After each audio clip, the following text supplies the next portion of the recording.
Okay, so something a little bit different on the workbench today.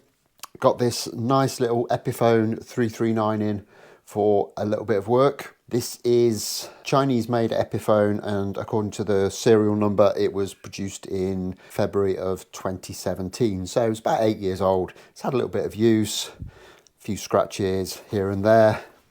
But other than that, it's in really, really nice condition. It's got the push-pull pots, which coil split the two humbuckers. The electrics, everything works really nicely, sounds really good. The pickups sound good as well for a Chinese Epiphone.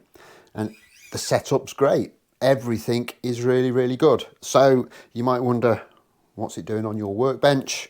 Simple reason is the owner wants a little bit of an upgrade doing, and he wants this Bigsby fitting to it. So what we've got here is a Bigsby B7 for archtop, hollow and solid body guitars. Now, the issue we might have with this is obviously this is a 339, so it's a little bit smaller than the 335.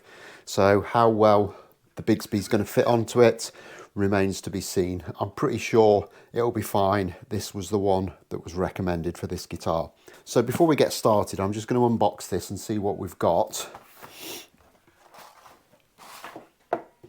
And then we can get the guitar pulled apart.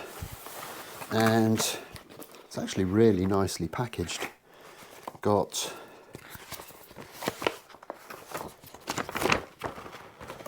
some instructions. I'm not sure how much we'll be using those, but we have them anyway. We've got a little box with a few bits of hardware, snazzy little bit of red string, we'll come to in a bit, and the tremolo unit itself, which is cast aluminium, and it all looks lovely. To be honest, it's finished to a very high standard. Okay, so we'll get that all out of the way again, and we can crack on with getting this thing taken to bits. And I'm just going to make a start by whipping these old strings off. They are kind of quite old and nasty, so there's absolutely no point saving them. I get the feeling they won't go back on anyway, because the new tremolo is set back a little bit from where the old stop tail piece was. So just get rid of them.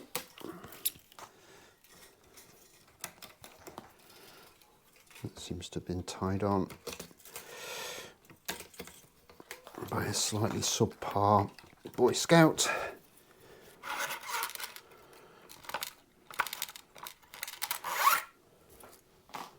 And then we can start to strip off the bits that we're not going to need for the time being. Just pull that bridge off for the time being. We will need that again. We're not going to need the stop tail piece, but put that to one side.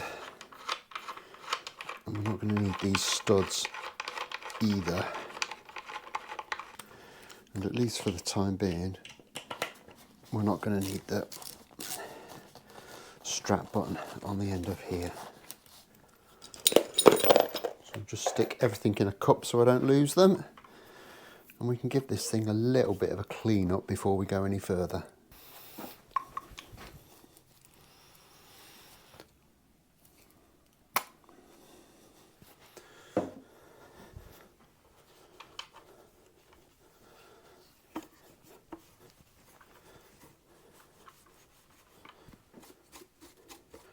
Now, the reason I always give them a bit of a clean up before I do any kind of major work on them is just to make sure there's nothing that needs addressing finish wise before we kind of do the other work and put it all back together again, because that would make it a little bit difficult.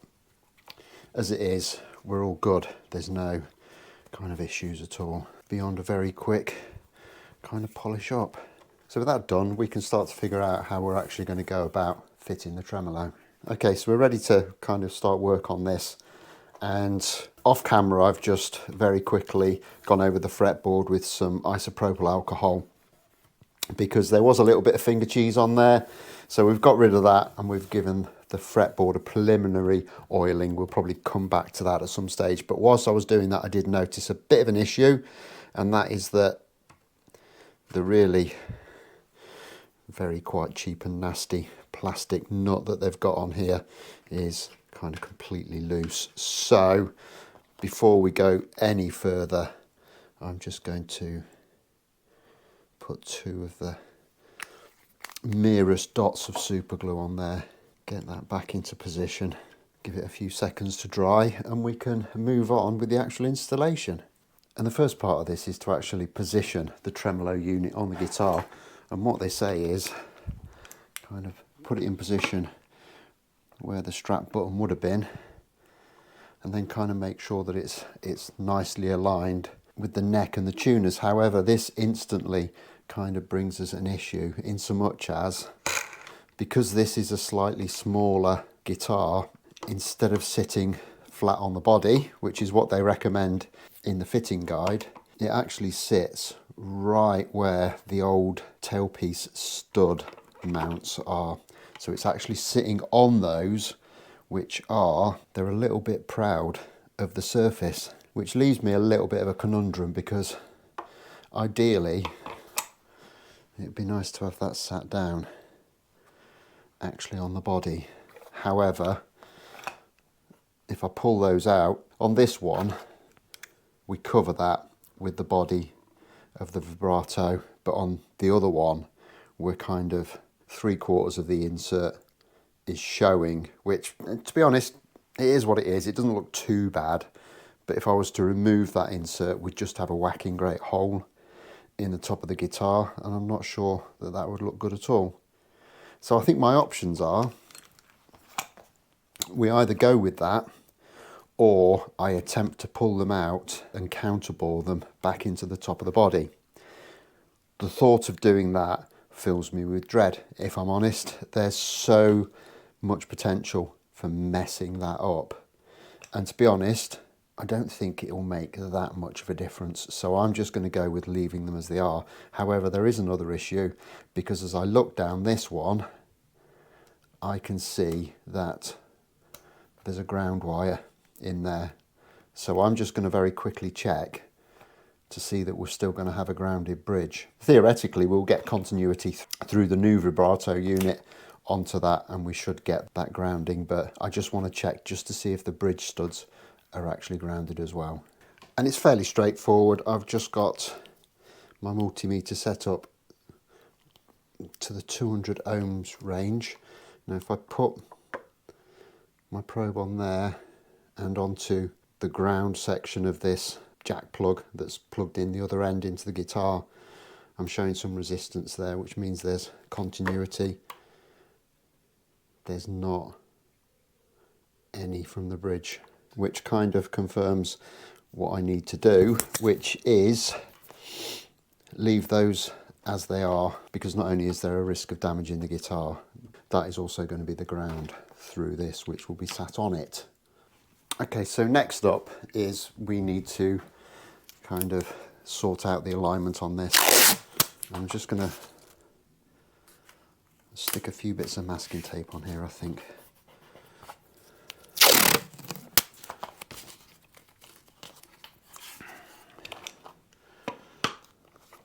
Like that, because what they're saying we need to do now is that we need to take the bit of red string, which they refer to as alignment cord, which seems quite posh. Now what they're saying is we need to loop this round the low E tuner, loop it around the little pins that are on the bar here, and then back up to the high E tuner, and then that will give us the ability to kind of wiggle this about and make sure that we're nicely aligned along the fretboard. So I'll just make a start on that and join you back in a second.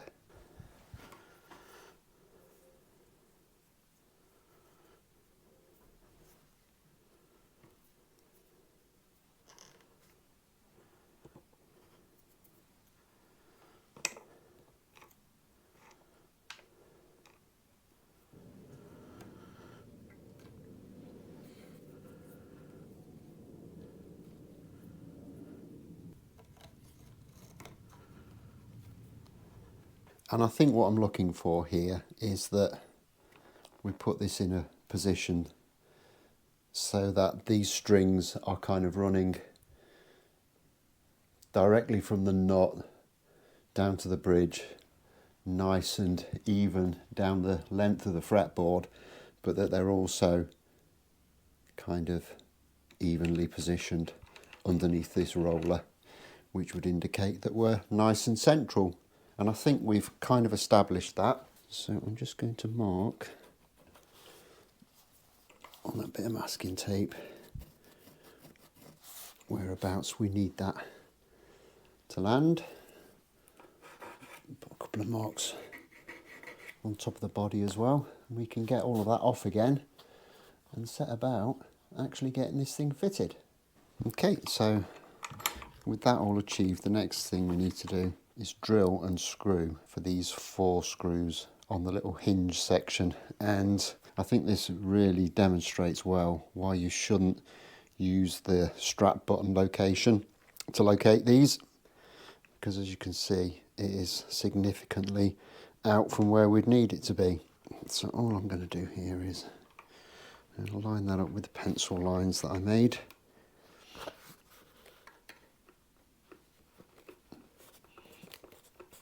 And I'm just going to do these kind of one at a time.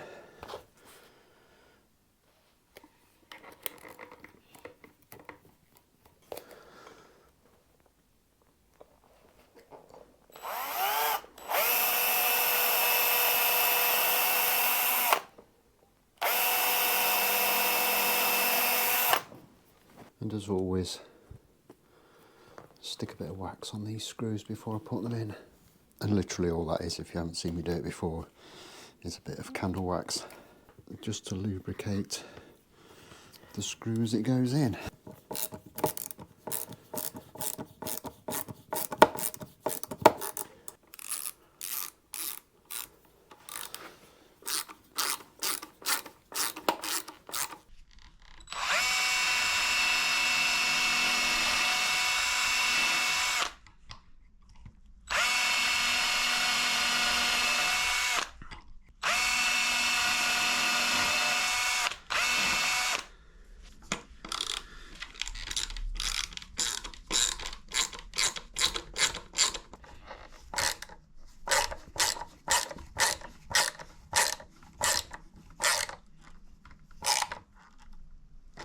And I'll just get that off the block I've put under it. We don't need that anymore, because all we need to do now is get these 2 screws in that are going to actually mount it to the top of the guitar. Now I've put the red string back in just to make sure that we are getting everything kind of where we need it to be, because it is important that this is all kind of aligned nicely. These Bigsby vibratos can be a little bit temperamental, and they can kind of introduce some tuning instability. So having everything as aligned as possible and as friction free as we can make it is actually a really good thing to be doing. So to that end, we've got the all conquering alignment twine back in place, and it's literally just a case now of drilling the 2 holes for the last 2 remaining screws, hopefully without kind of moving anything out of alignment.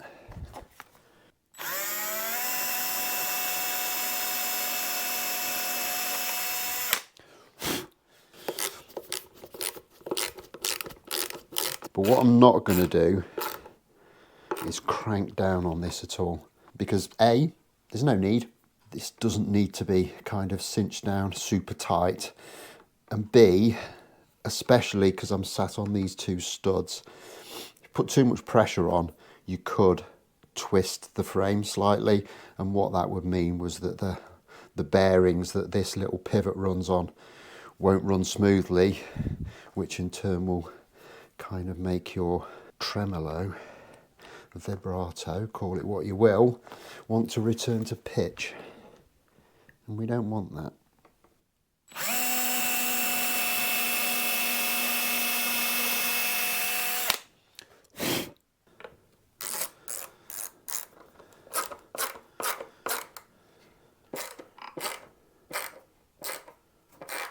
Okay, we look to be good to go there. So I'm going to strip all of this off again, take the vibrato off the guitar so I can get rid of all this masking tape and everything. I need to refit the strap button, but that's pretty straightforward. You don't need to see that.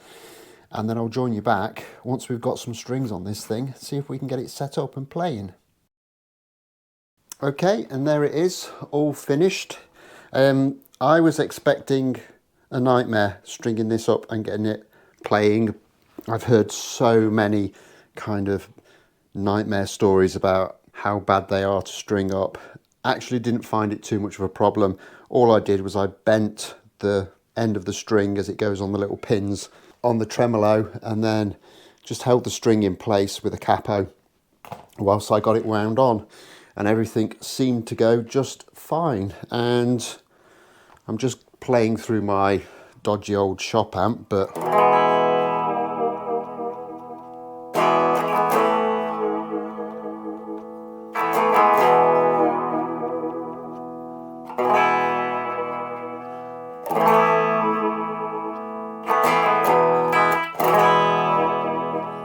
and it does exactly what it should do. It comes back to tune. Obviously these strings are brand new, so they'll take a little bit of bedding in, but apart from that, everything seems fine. Now obviously it's a Bigsby, not a Floyd Rose, so you're not going to be dive bombing any harmonics with it, but it does that kind of wobbly vibrato kind of thing that you'd expect from a Bigsby more than adequately, I'd say. So yeah, we'll stick this one back in the case and call it job done. Hopefully you've enjoyed this. It's been something a little bit different to what I normally do. If so, don't forget to leave a like and a comment down below. Hit that subscribe button if you haven't already done so. That does make a huge difference to the channel. And I'll look forward to seeing you soon with the next episode. Thanks a lot for watching. Bye bye.